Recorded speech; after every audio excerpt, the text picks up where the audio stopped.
Welcome back. In today's tech tip, I'll be showing you how to replace the batteries of your Xbox controller. So this is a wireless Xbox controller that uses Bluetooth, and that means it has batteries. So to replace the batteries, what you want to do is flip it over, and then this is a door that you need to slide. So just put some pressure and slide out like that. And then the cover will come out, and that will reveal the batteries. So just remove the batteries like this. Just press that one towards that side and then remove it, and this one as well towards this side and then remove.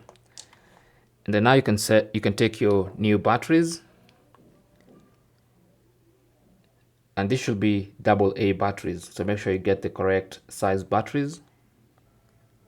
Just make sure they are AA size batteries, okay? And so this will guide you, the little metal plates. So you have positive here and negative here, and that basically means you put one of the batteries with the negative side here.